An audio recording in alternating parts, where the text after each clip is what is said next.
Você já ouviu falar sobre mulheres que utilizaram sua sagacidade e beleza para alcançar seus desejos, sem se importar com as consequências para aqueles ao seu redor? Alguma vez você imaginou como seria seguir os passos de uma mulher determinada a obter poder e riqueza a qualquer custo? Olá, sejam bem-vindos ao canal Excelência Cristã. Eu sou Alisson Nunes e hoje embarcaremos em uma jornada sombria, onde revelaremos as personalidades mais cruéis e os atos das 5 mulheres mais malignas da Bíblia. Suas histórias são tão envolventes quanto chocantes. Então não se esqueçam de se inscrever no canal e ativar o sino para serem os primeiros a receber os próximos vídeos. Dalila é uma personagem polêmica da Bíblia, que é mencionada como uma das esposas de Sansão. De acordo com os relatos, ela nasceu no vale de Sorek, na Filístia, e o seu nome significa tentadora. Conforme a história contada no livro dos Juízes, Dalila foi subornada pelos príncipes filisteus com o propósito de descobrir o segredo da força de Sansão. Após 3 tentativas frustradas de fazê-lo revelar seu segredo, ela finalmente o convenceu a revelar que sua força estava ligada aos seus cabelos sagrados. Dalila ordenou a um homem que cortasse o cabelo de Sansão enquanto ele dormia e em seguida entregou aos filisteus. Isso resultou na perda da força de Sansão. Embora ele tenha se vingado de seus inimigos antes de morrer, a traição de Dalila foi marcada como um dos momentos mais humilhantes da história da Bíblia.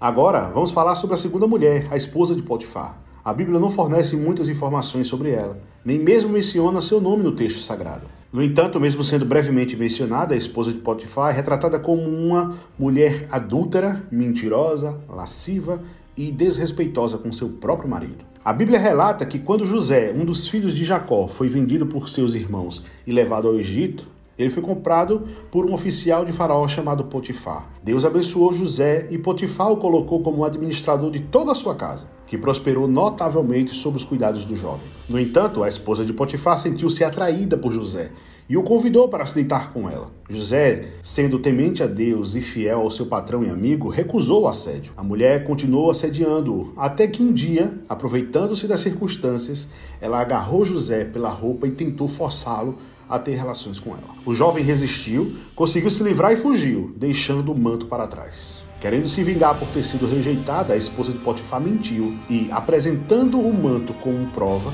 disse que José havia tentado abusar dela. A mesma mentira foi contada ao marido e, por isso, Potifar lançou José na prisão.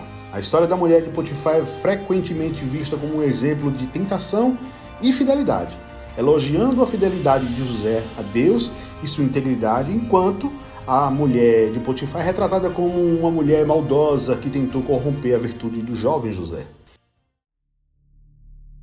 Agora vamos falar sobre Atalia, filha do rei Acabe e da rainha Jezabel. Ela nasceu em um ambiente que negava completamente o único e verdadeiro Deus. Atalia se casou com Jorão, o primogênito de Josafá, um rei justo e reto. Jorão havia se aliado a Israel por motivos políticos, assim como sua mãe havia feito. Atalia promoveu o culto a Baal, abalou e desviou tanto o povo de Judá quanto seu marido, afastando-os do caminho do Senhor. Após a morte de seu filho, Atalia tornou-se rainha e continuou exercendo sua influência perversa. Depois de reinar por um ano, seu genro, Acasias, foi assassinado e Atalia não perdeu tempo em aproveitar a oportunidade para aumentar ainda mais seu papel em Judá. Ela matou seus próprios netos para acabar com a dinastia e usurpou o trono de Judá, tomando-o para si. Atalia reinou como ocupante legítima do trono real por 6 anos. Como não pertencia à linhagem de Davi, ela deu continuidade às tradições idólatras nas quais foi educada.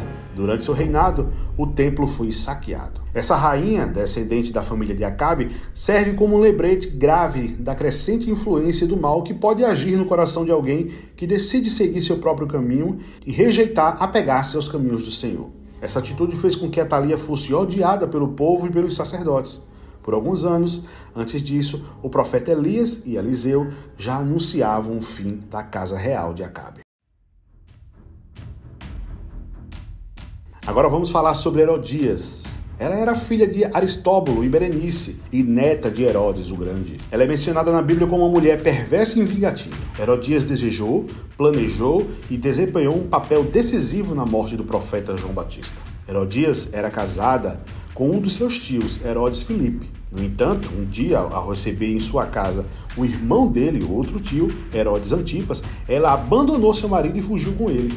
Seu comportamento já era errado naquela época, pois a lei mosaica proibia o divórcio e o segundo casamento. Esse casamento foi altamente ofensivo. João Batista foi preso por Herodes, porque o repreendeu publicamente por ter tomado Herodias, a mulher do seu irmão Filipe. Isso foi o suficiente para despertar o ódio de Herodias. Ela influenciou seu marido a mandar prender João Batista e, mais tarde, usou a sua filha para garantir sua decapitação. Tomada pela obsessão maliciosa, Herodias queria arrumar um jeito de prejudicar João Batista. Ela era uma grande manipuladora cruel, inclusive fazendo sua filha se assemelhar a ela. Jezabel, também conhecida como Jezebel, foi a esposa do rei Acabe, rei de Israel. Ela foi uma rainha extremamente má, conhecida principalmente por sua maldade ao perseguir os profetas do Senhor e introduzir a idolatria em Israel.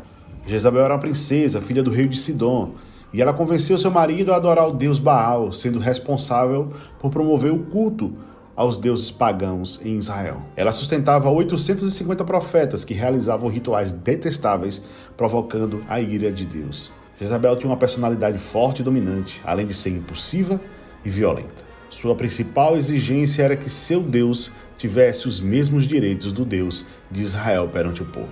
Ela começou a perseguir os profetas do Senhor, ordenando a morte de todos aqueles que se opunham às suas práticas idolátricas. Jezabel não tinha escrúpulos. Um exemplo disso foi quando um homem chamado Nabote se recusou a vender sua vinha para Acabe. Então Jezabel conspirou para matá-lo, acusando-o falsamente de amaldiçoar a Deus e ao rei, resultando em sua morte por apedrejamento. Depois disso, Acabe tomou posse da vinha de Nabote. O profeta Elias profetizou contra Jezabel, anunciando a punição que viria sobre ela por causa de sua maldade contra Nabote e todos os profetas do Senhor. Elias avisou que Jezabel teria uma morte sangrenta e que seu cadáver seria comido por cães. Jezabel morreu de forma cruel e idólatra. Um comandante chamado Jeú liderou uma revolta contra a família real e matou o filho de Jezabel, o Jorão. Quando Jezabel soube da revolta, ela pintou os olhos e adornou a cabeça, desafiando Jeú pela janela do palácio. Jeú ordenou aos eunucos da corte que a jogasse pela janela. Jezabel morreu com seu sangue atingindo as paredes e seu corpo foi devorado por cães, exatamente como o profeta Elias havia profetizado. Entre todas essas mulheres, qual você acha que foi a pior? Sentiu falta de alguma?